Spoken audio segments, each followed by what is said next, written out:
Hello everyone, welcome to For Nurses Preparation YouTube channel. I am Neeraj Kumar Kathal. Today's important nursing MCQs are: Question 1.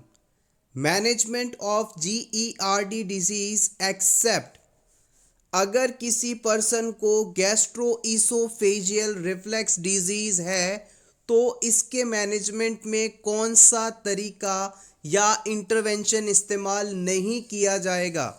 आपके options हैं: option A burp in between meal, option B use thicken foods, option C offer small and frequent meals, option D provide supine position after feeding. Gastroesophageal reflux disease वाले patient में आप management के लिए किसे इस्तेमाल नहीं करेंगे। आइए जान लेते हैं कि एग्जैक्टली गैस्ट्रोइसोफेजियल रिफ्लेक्स डिजीज़ होता क्या है। ईसोफेगस माउथ को स्टमक से कनेक्ट करती है और इस ईसोफेगस का वह हिस्सा जो कि स्टमक को जोड़ता है वहाँ पर कार्डियक स्फिंक्टर्स पाए जाते हैं। नॉर्मल सिचुएशन में फूड इनगल्फ करने के बाद, खाना खाने के बाद ये कार्डियक स्फिंक्टर क्लोज हो जाता है और जो स्टमक का कंटेंट है वो वापस ईसोफेगस या माउथ की तरफ मूव नहीं कर पाता है। लेकिन अगर किसी कारणवश किसी पर्सन में ये कार्डियक स्फिंक्टर कमज़ोर हो जाए या प्रॉपरली क्लोज नहीं हो पाए तो क्या होगा, स्टमक का जो कंटेंट है वो ईसोफेगस और माउथ की तरफ मूव करने लगेगा, फूड का रीगर्गिटेशन होने लगेगा। यही कंडीशन GERD के नाम से जानी जाती है। स्टमक कंटेंट का बैकफ्लो ऑपोजिट डायरेक्शन में जाना गैस्ट्रोइसोफेजियल रिफ्लेक्स डिजीज़ कहलाता है और इस डिजीज़ के मैनेजमेंट में हम क्या इस्तेमाल नहीं करेंगे। ऑप्शन 1 में बताया गया था बर्प इन बिटवीन मील। जब आप किसी पेशेंट को खाना खिला रहे हैं और खाना खाने के दौरान उसे अगर माउथ के रास्ते गैस बाहर निकलती है तो ऐसा किया जा सकता है, हम इस गैस को माउथ के थ्रू बाहर निकलने देंगे, ये हेल्पफुल है। ऑप्शन बी में है यूज थिकन फूड। अगर किसी GERD के पेशेंट को आप थिक फूड देते हैं, थोड़ा गाढ़ा सॉलिड फूड देते हैं, तो इस फूड की वजह से फूड कंटेंट का बैकफ्लो जो है वो कम से कम होगा, तो ये मेथड भी इस्तेमाल किया जा सकता है। So option B is also correct. Option C के अंदर है स्मॉल एंड फ्रीक्वेंट मील, बिल्कुल सही है। GERD के पेशेंट को हम थोड़ा थोड़ा खाना कई बार में देते हैं, कई बार में खिलाते हैं, इससे जो फूड कंटेंट की बैकवर्ड मूवमेंट है वो कम से कम हो पाती है। सो ऑप्शन सी भी सही है। लास्ट आता है आपका provide supine position after feeding, जो कि बिल्कुल यहाँ पर गलत ऑप्शन है, लेकिन इस क्वेश्चन के हिसाब से ये सही आंसर है। देखिए, आपने किसी पेशेंट को खाना खिलाया और खाना खिलाने के बाद उसे सुपाइन पोजीशन दे दी, बिल्कुल सीधा लेटा दिया, तो ऐसा होने पर क्या होगा, स्टमक के ऊपर प्रेशर पड़ेगा और इस प्रेशर की वजह से जो फूड है वो ईसोफेगस की तरफ मूव करेगा। कार्डियक स्फिंक्टर्स प्रॉपर क्लोज नहीं है, तो अब क्या होगा, सारा गैस्ट्रिक कंटेंट पेशेंट के माउथ की तरफ आएगा, ऊपर की तरफ आएगा, तो ऐसा नहीं होने देना है। कभी भी आप GERD के पेशेंट को खाना खिलाने के बाद सुपाइन पोजीशन नहीं देंगे। Providing supine position after feeding is contraindicated. It is not included in the management of GERD. Question number 2. Tapping over the facial nerve causing twitching of the facial muscles, it is known as. अगर किसी client की facial nerve पर tap करने पर उसके facial muscles जो हैं वो ट्विच करते हैं, कॉन्ट्रैक्ट होते हैं, तो ये क्या कहलाएगा। Option A Chvostek sign, option B Trousseau's sign, option C ट्रूसेसिव साइन या फिर option D Homans sign. Facial nerve को टच करने पर, टैप करने पर फेशियल मसल्स के कॉन्ट्रैक्शंस का होना क्या कहलाएगा?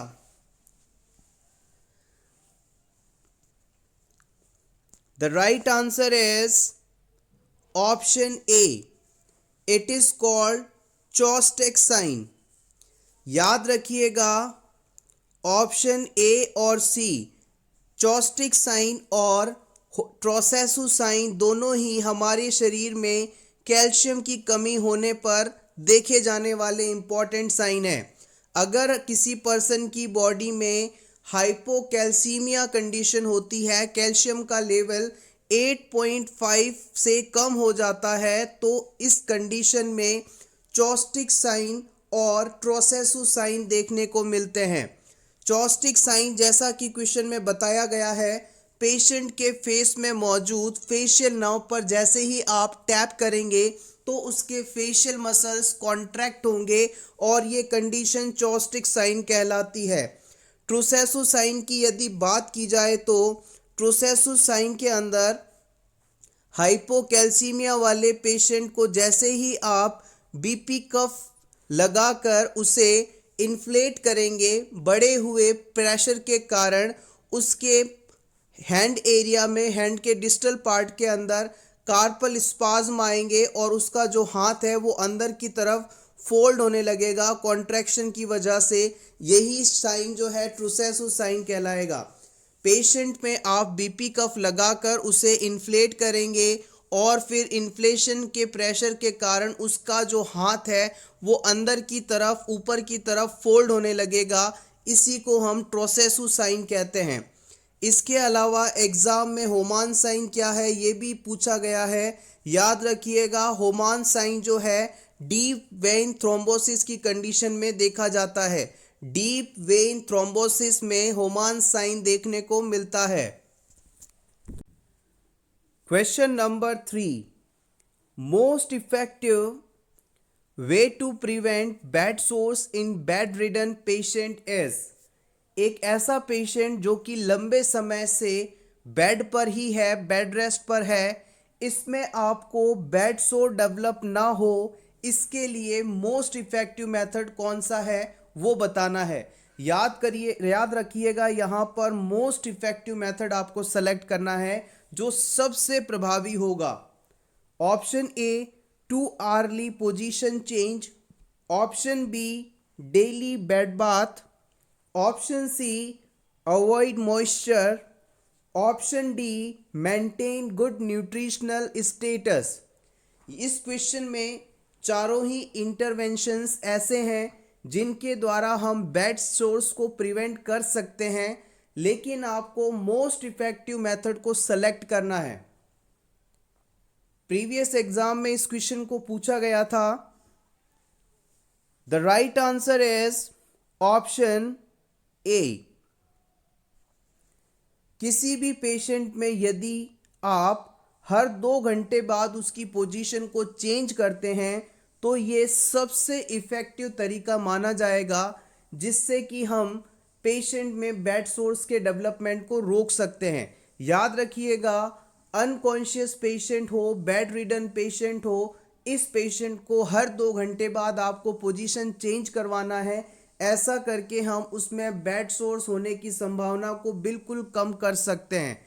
बेड बाथ देना, मॉइस्चर से बचाना, अच्छा न्यूट्रिशन प्रोवाइड करना, ये सभी चीज़ें इफ़ेक्टिव हैं, लेकिन सबसे ज़्यादा इम्पॉर्टेंट है पोजीशन चेंज, और ये हर 2 घंटे में आपको करना ही चाहिए। Question number 4, while testing visual field the nurse is assessing which of the following parts of vision। जब आप किसी क्लाइंट में विजुअल फील्ड का एग्जामिनेशन करते हैं तो आप किसका एग्जामिनेशन करते हैं? पेरिफेरल विजन चेक करते हैं विजुअल फील्ड एग्जामिनेशन में, या फिर नियर विजन, या फिर डिस्टेंस विजन, या फिर सेंट्रल विजन? इन चारों में से आप बताइए कि विजुअल फील्ड एग्जामिनेशन के दौरान आप किसे चेक करते हैं?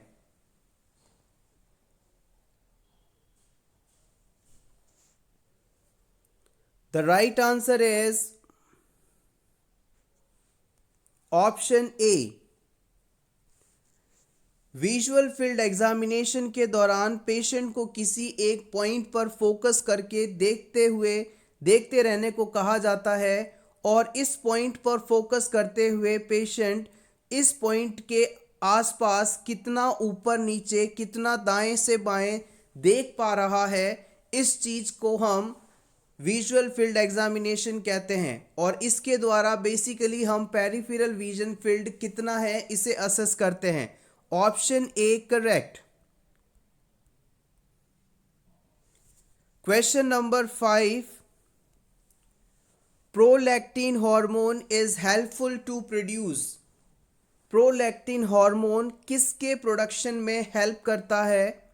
Option A water, option B gastric juice, option C milk, option D cerebrospinal fluid. Prolactin hormone किसके प्रोडक्शन में हेल्प करता है?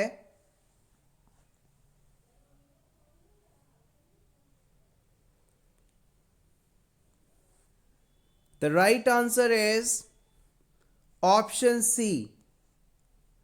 याद रखिएगा, प्रोलैक्टिन हार्मोन जो है मिल्क के प्रोडक्शन को प्रमोट करता है। मिल्क के प्रोडक्शन के लिए प्रोलैक्टिन हार्मोन रिस्पॉन्सिबल माना जाता है। Question number 6, in following which hormone is responsible for milk secretion by alveolar cells? नीचे बताए इन सभी हॉर्मोन्स में से उस हार्मोन को सेलेक्ट कीजिए जो कि एल्वियोलार सेल से मिल्क का सिक्रीशन करवाता है। Option A oxytocin, option B prolactin, option C oestrogen, option D LH यानी luteinising hormone. The right answer is option B, it is again prolactin. याद रखिएगा, प्रोडक्शन के लिए प्रोलैक्टिन हार्मोन रिस्पॉन्सिबल है मिल्क के, जबकि इजेक्शन के लिए ऑक्सीटोसिन हार्मोन रिस्पॉन्सिबल माना जाता है। पोस्टीरियर पिट्यूटरी से सिक्रीट होने वाला oxytocin hormone milk let down reflex के सहायता से मिल्क का इजेक्शन करवाता है। Option B is correct here.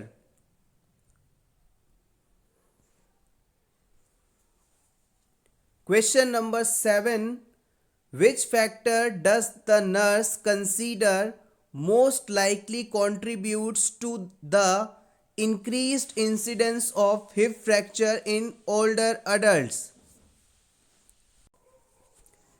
As a nurse आपको इन चारों में से उस फैक्टर को सेलेक्ट करना है जो कि ओल्डर अडल्ट पेशेंट्स में हिप फ्रैक्चर्स के लिए सबसे ज़्यादा रेस्पॉन्सिबल माने जाते हैं।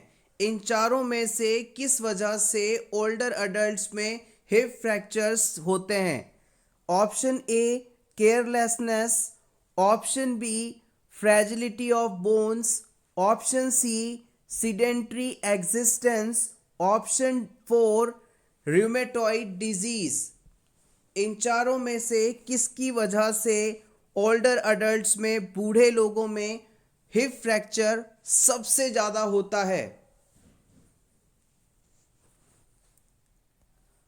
ऑप्शन ए की यदि बात की जाए तो केयरलेसनेस, हाँ, लापरवाही की वजह से, केयरलेसनेस की वजह से हिप फ्रैक्चर हो सकता है, लेकिन सभी ओल्डर अडल्ट्स केयरलेस होंगे ऐसा कहना मुश्किल है। सो ये ऑप्शन यहाँ पर सही नहीं माना जाएगा।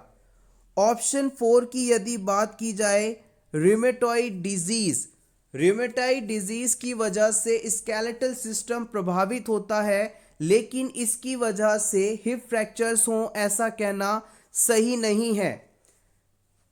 अब बात करते हैं सीडेंट्री एग्जिस्टेंस की। ऑप्शन 3 में कहा गया है सीडेंट्री लाइफस्टाइल, यानी कि ओल्ड अडल्ट जो पर्सन्स हैं वो ज़्यादातर समय बिस्तर पर बिताते हैं। किसी भी प्रकार की फिजिकल एक्टिविटी नहीं करते, ऐसा होने से बोन डीमिनरलाइजेशन प्रोसेस तो होता है, लेकिन इसकी वजह से हिप फ्रैक्चर्स बढ़ते हैं, ये कहना भी सही नहीं होगा। क्योंकि ऐसा देखा गया है ओल्ड एज पर्सन जो कि फिजिकली एक्टिव हैं उनमें भी हिप फ्रैक्चर्स होते हैं। सो हमारा यहाँ पर सही जवाब माना जाएगा ऑप्शन 2, फ्रेजिलिटी ऑफ बोन का इंक्रीज हो जाना। जैसे जैसे एज बढ़ती है हमारी बॉडी के अंदर टेस्टोस्टेरोन और एस्ट्रोजन हार्मोन्स की कमी देखी जाती है, और इनकी कमी की वजह से बोन में डीमिनरलाइजेशन प्रोसेस काफ़ी होता है। बोन की जो डेंसिटी है वो कम होने लगती है, बोन बहुत ज़्यादा कमज़ोर हो जाती हैं, भंगुर हो जाती हैं, फ्रेजाइल हो जाती हैं। ओल्ड एज पर्सन के अंदर बोन्स के अंदर कैल्शियम काफ़ी कम होने के कारण थोड़ा सा भी झटका लगने पर, जर्क लगने पर वो टूट जाती हैं, स्पेशली हिप एरिया में। सो फ्रेजिलिटी ऑफ बोन के बढ़ने के कारण ओल्ड अडल्ट पर्सन में हिप फ्रैक्चर सबसे ज़्यादा होते हैं। Option 2 is correct here. Question number 8, knee joint is example of following joint. हमारा जो कोहनी का जॉइंट है, नी जॉइंट है, ये किस प्रकार के जॉइंट का एग्जाम्पल है? Option A ball and socket joint, option B hinge joint, option C pivot joints, option D saddle joint. Knee joint किस प्रकार के जॉइंट का एग्जाम्पल है?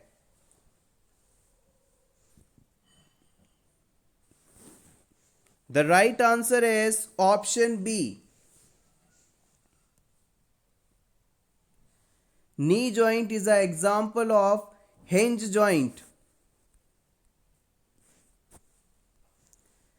हिंज जॉइंट क्या है इसके बारे में जान लेते हैं। In which joint that permits motion in one direction such as ankle, elbow and knee. आप अपने एंकल, एल्बो और कोहनी को देखिए, नी को देखिए, इन सब में एक ही डायरेक्शन में मूवमेंट संभव है। आप अपने घुटने को एक ही डायरेक्शन में मूव कर सकते हैं, कोहनी को एक ही डायरेक्शन में मूव कर सकते हैं। तो हम सिंपली कहें तो ऐसे जॉइंट्स जिनमें एक डायरेक्शन में मूवमेंट पॉसिबल हो हिंज जॉइंट कहलाते हैं। Hinge joints are the joints which have movement only in one direction. Question number 9. What is the absolute contraindication for the pertussis vaccine? किसी क्लाइंट में इन चारों में से कौन सी कंडीशन होने पर आप परटूसिस वैक्सीन बिल्कुल नहीं लगाएंगे? एब्सोल्यूट कॉन्ट्राइंडिकेशन होगा। Option A diarrhoea, option B fever, option C malnutrition, option D convulsions. इन चारों कंडीशंस में से absolute contraindication of pertussis vaccine किस कंडीशन में माना जाएगा? Important MCQ.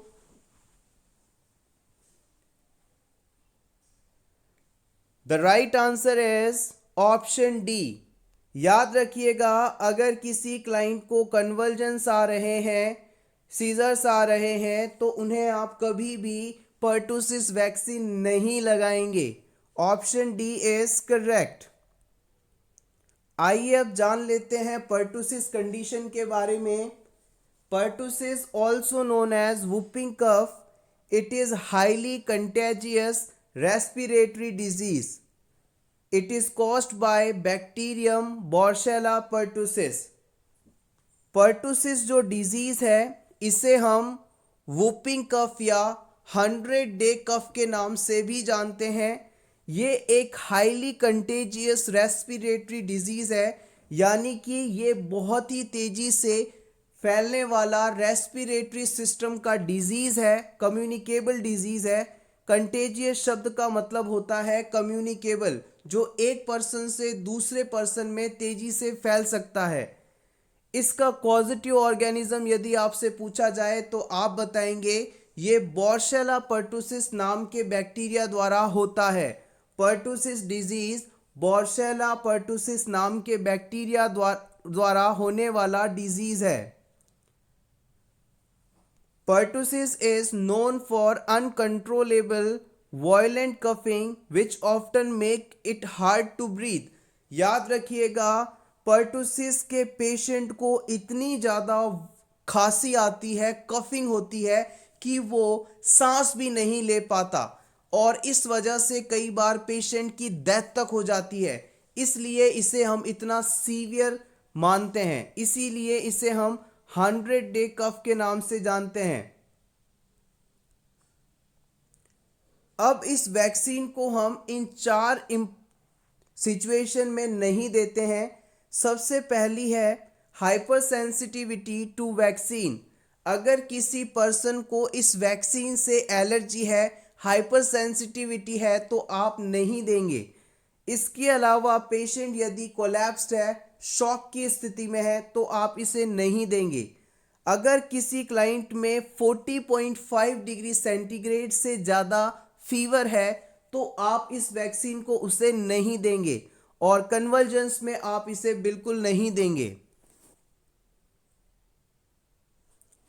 Question number 10, after ovulation has occurred the ovum remain viable for. किसी women में मेंस्ट्रुअल साइकिल के 14th डे पर ओव्यूलेशन होता है। ओव्यूलेशन के बाद ये ओवम जो है कितने समय तक वाइबल रहता है, यानी जीवित रहता है। Option A 1 to 6 hours, option B 12 to 24 hours, option C 24 to 36 hours या फिर option D 48 to 72 hours. Ovulation के बाद ओवम जो है कितने समय तक अलाइव रहता है?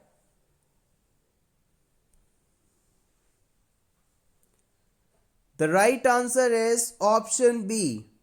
याद रखिएगा ओवम जो है ओव्यूलेशन के बाद 12 से 24 आवर्स तक अलाइव रहता है, जीवित रहता है। यानी अगर इस 24 घंटे के समय में इस ओवम से यदि स्पर्म संपर्क में आता है तो वहाँ पर कंसेप्शन होने की संभावना बढ़ जाती है। After ovulation ovum remains viable for 12 to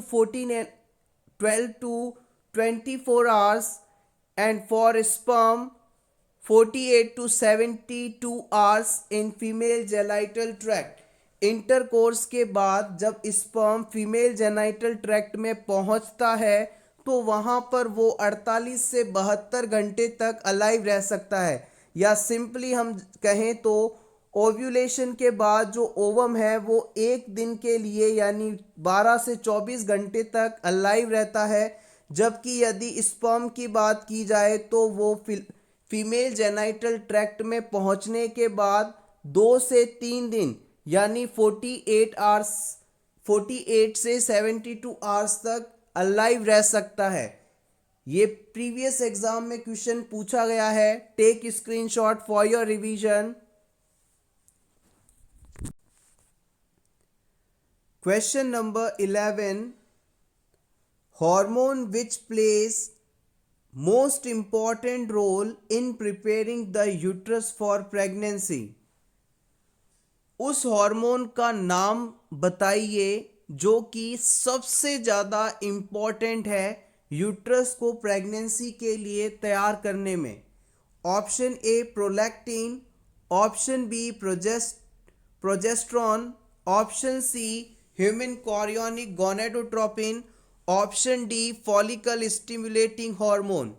इन चारों में से कौन सा हार्मोन सबसे इम्पॉर्टेंट रोल प्ले करता है to prepare the uterus for pregnancy?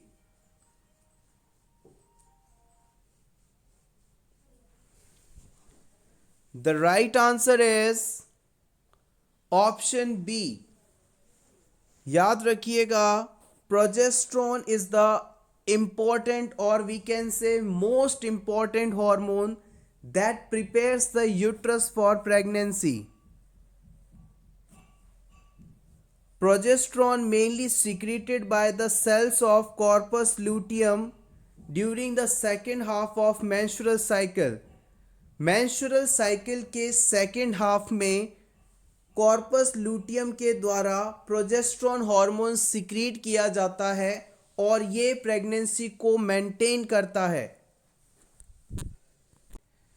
Question number 12, adequacy of collateral circulation before radial artery cannulation is done with the help of which test.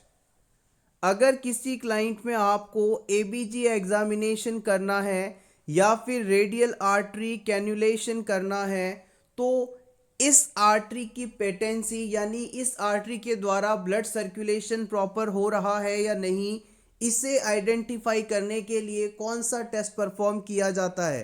Option A Allen test, option B Weber test, option C Rinne test, option D cold test.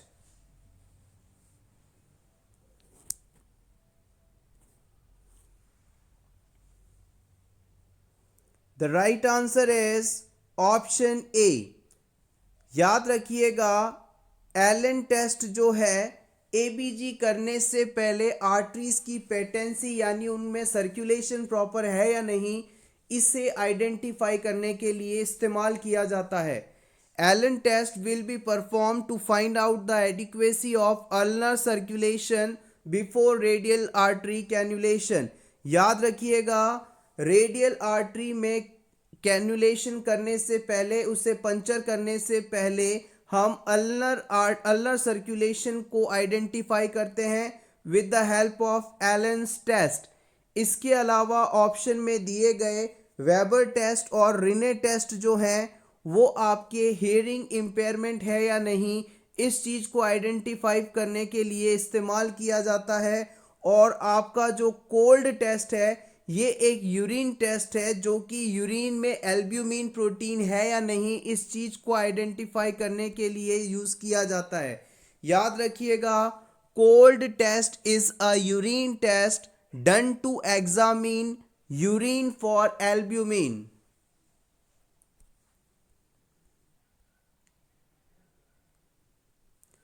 Question number 13, in the definition of epidemiology determinants generally include।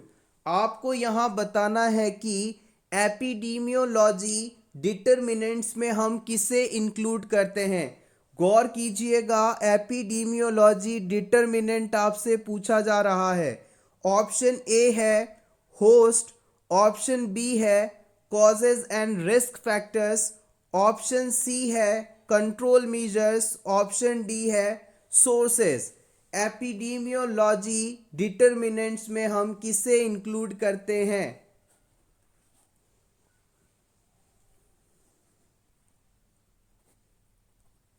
The right answer is option B. यहाँ पर हम causes and risk factors को include करते हैं। आपके confusion को हम यहाँ दूर करते हैं। आप चाहें तो इसका स्क्रीनशॉट ले सकते हैं आपके रिवीजन के लिए। डिटर्मिनेंट्स ऑफ एपिडीमियोलॉजी यदि आपसे कोई पूछता है तो आप बताएंगे इसमें कॉजेज और agents, risk factors, mode of transmission. अगर आपसे कोई पूछता है डिटर्मिनेंट्स ऑफ एपिडीमियोलॉजी में किसे इंक्लूड किया जाता है तो आप तीन चीज़ें बताएंगे। सबसे पहला है कॉजेज और एजेंट्स, फिर आता है रिस्क फैक्टर्स, फिर आता है मोड ऑफ ट्रांसमिशन। इसके अलावा यदि आपसे एपिडीमियोलॉजिकल ट्रायड मॉडल के बारे में पूछा जाए तो आप बताएंगे एपिडीमियोलॉजिकल ट्रायड मॉडल में टोटल तीन चीज़ें आती हैं, agent, host and environment. Agent, host and environment, इन तीन चीज़ों को इंक्लूड किया जाता है। Take screenshot for your revision.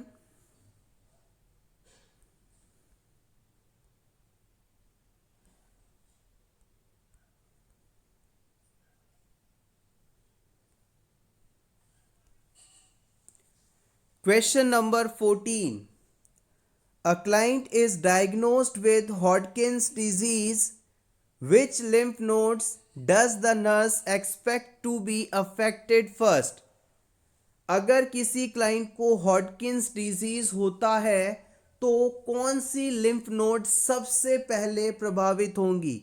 Option 1 cervical lymph nodes, option B axillary lymph nodes, option 3 inguinal lymph nodes, option 4 mediastinal lymph nodes.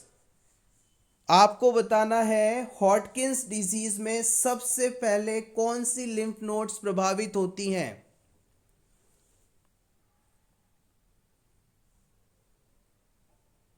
The right answer is option 1। सबसे पहले client की सर्वाइकल जो लिम्फ नोड्स हैं वो प्रभावित होंगी। Painless enlargement of cervical lymph nodes is the first sign of Hodgkin's disease. It is a malignant lymphoma of unknown etiology. याद रखिएगा हॉडकिंस डिजीज को हम malignant lymphoma of unknown aetiology के नाम से भी जानते हैं। और यदि इसका फर्स्ट साइन आपसे पूछा जाए तो आप बताएंगे सर्वाइकल रीजन में मौजूद लिम्फ नोड्स का एनलार्जमेंट होना और ये पेनलेस होता है। तो हम कह सकते हैं painless enlargement of cervical lymph nodes is the first sign of Hodgkin's disease. इसके अलावा हॉडकिंस डिजीज के अंदर आपको रीडिस्टनबर्ग सेल्स की प्रेजेंस भी देखने को मिलेंगी। Question number 15। The nurse finds a person unresponsive on the floor. What is the initial nursing action? As a nurse आप ड्यूटी पर हैं और आप किसी पेशेंट को फ्लोर पे पाते हैं और ये पेशेंट अनरेस्पॉन्सिव है। इस सिचुएशन में सबसे पहला नर्सिंग एक्शन आपके द्वारा क्या किया जाएगा? Option A start chest compression, option B assess respiration and pulse, option C place on a hard surface, option D start mouth to mouth breathing. Unresponsive patient मिलने पर इन चारों में से सबसे पहले आप क्या करेंगे?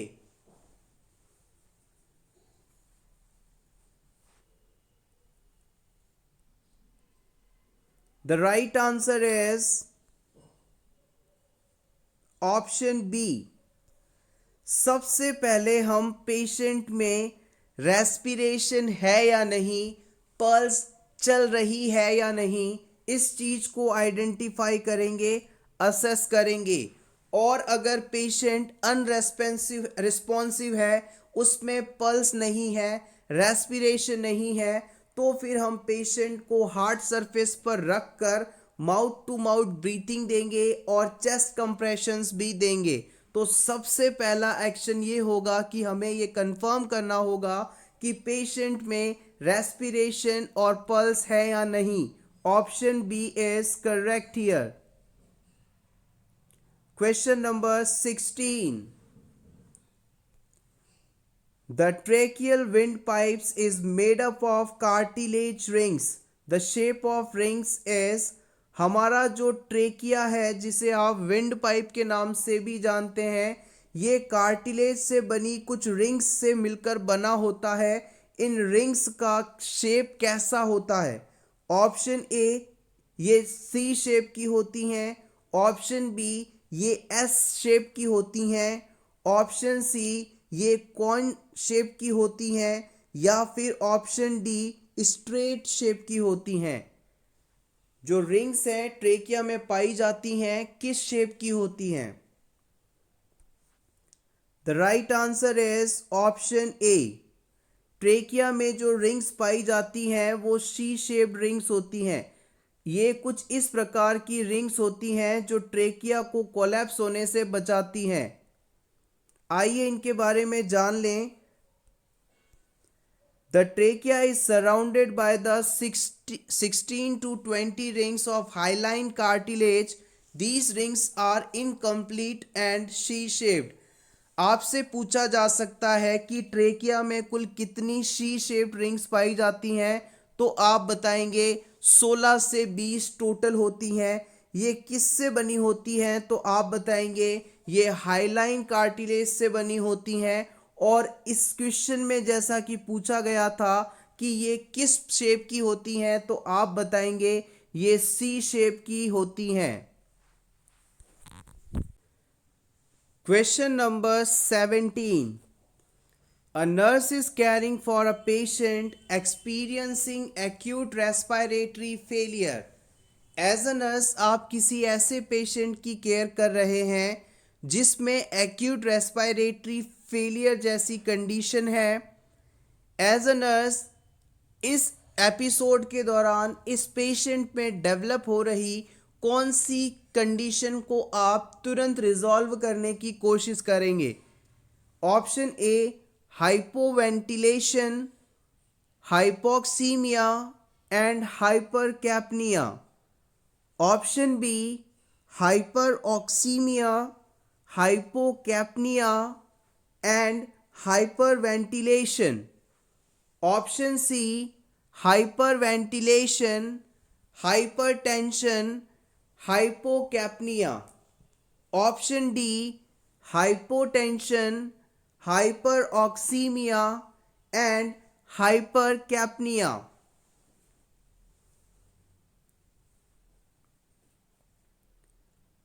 The right answer is option A. Acute respiratory failure होने पर हम पेशेंट में हाइपोवेंटिलेशन, हाइपोक्सीमिया और हाइपरकैप्निया कंडीशन को नहीं होने देंगे, या ऐसा होने पर तुरंत इसे रिजॉल्व करने की कोशिश करेंगे। आइए इसके बारे में जान लें कुछ इंपॉर्टेंट पॉइंट्स। हाइपोवेंटिलेशन को आप रेस्पिरेटरी डिप्रेशन भी कह सकते हैं। रेस्पिरेशन का कम होना यानी रेस्पिरेशन का डिप्रेशन होना या फिर हाइपोवेंटिलेशन होना। Hypoventilation occurs when ventilation is inadequate to perform needed respiratory gas exchange.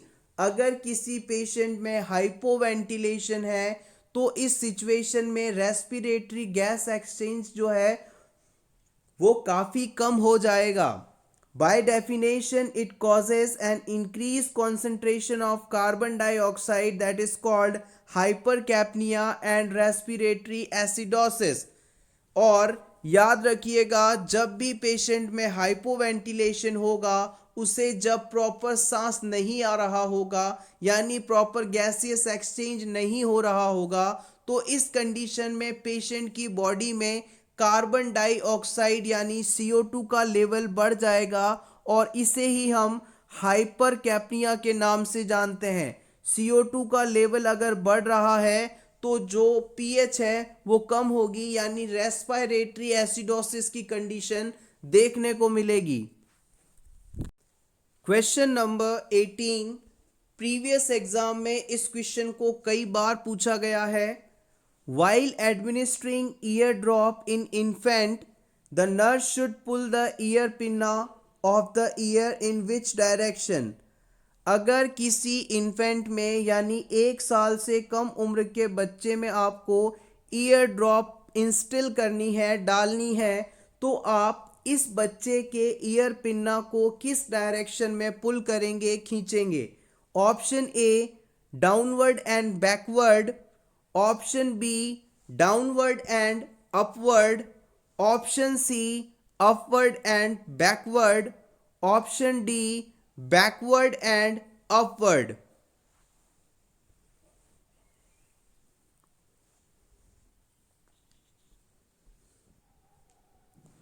The right answer is option A.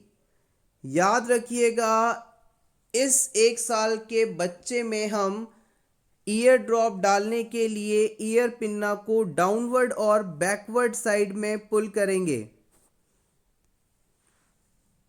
Simple सा कॉन्सेप्ट है। अगर कोई बच्चा जिसकी उम्र 3 साल से कम है 3 साल से कम उम्र के बच्चे में यदि आपको ईयर ड्रॉप डालनी है, इंस्टिल करनी है, तो आप उसमें हमेशा ईयर पिन्ना को डाउनवर्ड और बैकवर्ड साइड में पुल करेंगे, यानी कि नीचे की तरफ और पीछे की तरफ। 3 साल से कम उम्र के बच्चे में ईयर ड्रॉप इंस्टिल करते समय ईयर पिन्ना को नीचे की तरफ और पीछे की तरफ डाउनवर्ड बैकवर्ड डायरेक्शन में पुल किया जाता है। और अगर आपको 3 साल से अधिक उम्र के बच्चे में ईयर ड्रॉप डालना है तो आप इस बच्चे के या अडल्ट पर्सन के पिन्ना को अपवर्ड और बैकवर्ड डायरेक्शन में पुल करेंगे। याद रखिएगा, अपवर्ड और backward, upward and backward. Question number 19. A nurse is caring for a patient with pulmonary congestion. The physician orders chest physiotherapy. When should the nurse plan to perform chest physiotherapy? As a nurse, आप ऐसे patient की care कर रहे हैं जिसे pulmonary congestion है और आपको इस पेशेंट में चेस्ट फिजियोथेरेपी करने के लिए ऑर्डर दिया गया है। एज अ नर्स आप चेस्ट फिजियोथेरेपी कब परफॉर्म करना सही समय मानेंगे? Option A after meals, option B before meals, option C when the patient has time, option D when the nurse has time. किस समय फिजियोथेरेपी करना सबसे सही माना जाएगा?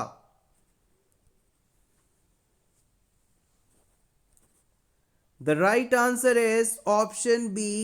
It is before meals. It is before meal. याद रखिएगा, जब भी पेशेंट में चेस्ट फिजियोथेरेपी करनी होती है तो आप अपने हाथों को कप्ड लाइक पोजीशन में लाते हैं, यानी हाथों को कुछ कप्ड शेप में इस तरह से मोड़ कर रखते हैं और बीच में आपके यहाँ पर स्पेस रहता है। अब इस पोजीशन में अपने हाथ को रखकर पेशेंट के चेस्ट एरिया पर लगातार हल्के फोर्स के साथ टैपिंग करते हैं, जिसकी वजह से पेशेंट में अगर किसी भी प्रकार का कंजेशन है, रुकावट है, कफ है, बलगम है, तो वो इस टैपिंग की वजह से वहाँ से हटकर कफ के रूप में बाहर आ जाता है। इस प्रोसेस को करने का बेस्ट टाइम बताया जाता है पेशेंट के खाना खाने से पहले। पेशेंट ने खाना नहीं खाया है उस समय चेस्ट फिजियोथेरेपी दी जानी चाहिए, ये सबसे बेस्ट टाइम माना जाता है। Question number 20. Mitral valve is also referred as. Mitral valve को आप और किस नाम से जानते हैं? Option A tricuspid, option B pulmonary, option C aortic, option D bicuspid.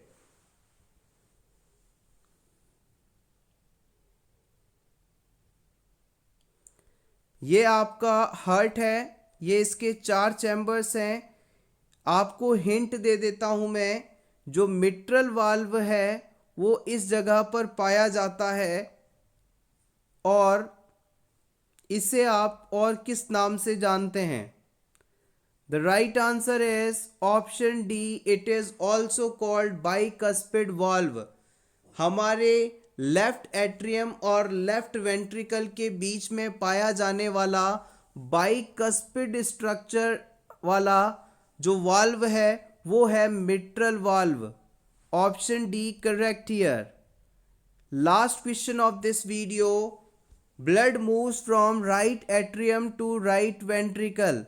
हमारे हार्ट के राइट एट्रियम और राइट वेंट्रिकल तक, राइट एट्रियम से ब्लड राइट वेंट्रिकल में जाता है और ये किसके थ्रू जाता है? एरोटिक वाल्व के थ्रू, ट्राइकस्पिड वाल्व के थ्रू, बाइकस्पिड वाल्व के थ्रू, या इनमें से कोई भी नहीं। राइट एट्रियम से ब्लड राइट वेंट्रिकल में किस वाल्व से होकर गुजरता है? The right answer is option B, it is tricuspid valve. याद रखिएगा, राइट एट्रियम और राइट वेंट्रिकल के बीच में ट्राइकस्पिड 3 कस्प वाली शेप वाला वाल्व पाया जाता है। Option B correct. So everyone, thank you so much for watching this complete video. अगर आपको वीडियो अच्छा लगा हो तो प्लीज़ वीडियो को लाइक कर दीजिएगा। Thank you so much.